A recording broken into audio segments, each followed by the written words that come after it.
Hi, I'm Carla Jerome, and today we're going to talk about tension in your sewing machine. Tension can be caused by several situations on your sewing machine. It can be caused by the sewing machine not to be threaded right, your bobbin might not be set in right. So we're going to go through it step by step and discuss some of the things that you can do to prevent uneven stitches, eyelashes, puckering, and other things, and looping under your fabric. And so that's what we're going to focus on today. Every time the sewing machine makes a stitch, it brings the top thread from the needle and the bottom thread from the bobbin together in what we'll call a knot. This knot is usually not seen because it's hidden in the seam of the fabrics. For good tension, you want a good balance between the top thread and the bottom thread so that the knot sits right in the middle of the seam, or quilt sandwich. Tension can be thought of as a game of tug-of-war between the top thread and the bottom thread. If the top tension is stronger than the bottom, the stitch knot gets pulled to the top of the fabric. This is what happens when you see your bobbin thread poking through between your top stitches. If the bottom tension is stronger than the top, the stitching will be pulled to the bottom of the fabric. Sometimes, even though the stitching knot is in the middle of the fabric and not visible, both the top and the bottom tension could be set too tight. This causes puckering or thread breaking. Both the top and the bottom tensions could also be too loose. This gives you loose seams and would show the threads between them when the seam is pushed open. The rest of this video will show you how to get good balanced tension where both the top and the bottom are neither too tight or too loose. So the first thing that we're going to look at today is making sure that your sewing machine is threaded correctly. Make sure that the thread doesn't come out of this little eyelet, so make sure it pulls up through. A good indicator if the thread comes loose out of this, that you will get giant looping underneath your quilt, which you won't see till after you get done with the row, or it's very loose tension on top of your quilt top, so you know that something's going on.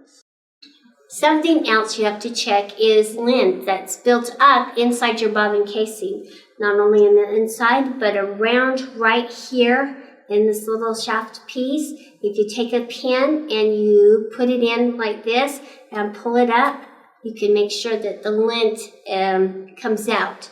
So you just put it in like this, pull it out.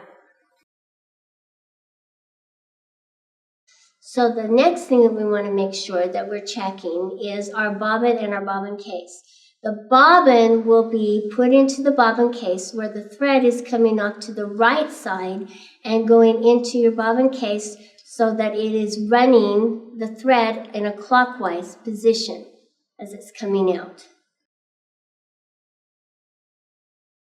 Okay, so the next thing that we're going to check is to make sure that the thread is coming up out of the bobbin case at the right or correct tension. So when you pull the thread, if it comes up out of your hand and will roll freely and doesn't come up out of your hand, then it's rolling correctly.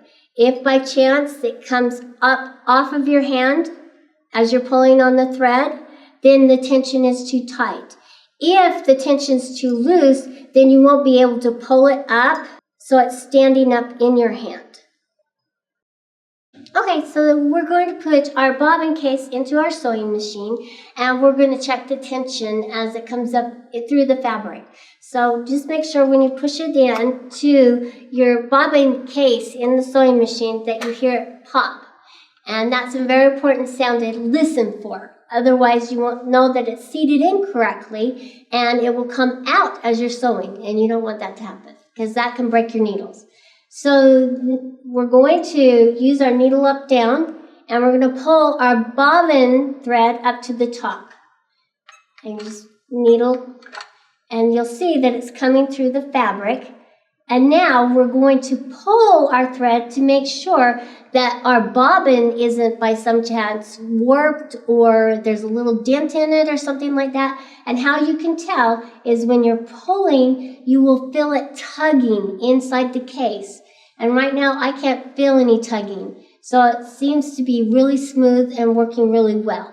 So just make sure that you check that before you start sewing on your quilt. So what we're trying to do is now we're going to check the tension for our top thread. Now that we've checked the bottom tension, and we want to make sure that the knot is coming up in the center. And the way to do this is to tighten your tension just enough that you can barely see your bottom thread come through to your top. Now we're using the orange thread so that we can demonstrate this. So I'm going to tighten my tension just a little bit. You don't want to tighten it too much. And then I'm going to run my stitches just to make sure that I'm seeing the orange come through on top, just a little bit. And as I go across, you'll notice that you can barely see it. So now I want to turn the tension back towards me, which will loosen it. And I want to turn it in increments so that I can get the tension just right. And then I'll keep checking it till I don't see any of the orange at all. And this will help us make sure that our tension is just right and even. So I need to loosen it just a tad because I can still barely see the orange. And now I have it where I can't even see the orange at all. And when I take the quilt off, if there is such a little bit, then it will the fibers of the fabric will relax and you won't be able to see any of it whatsoever. So I hope that you have a great time with your quilting. And I love it, and I hope you do too.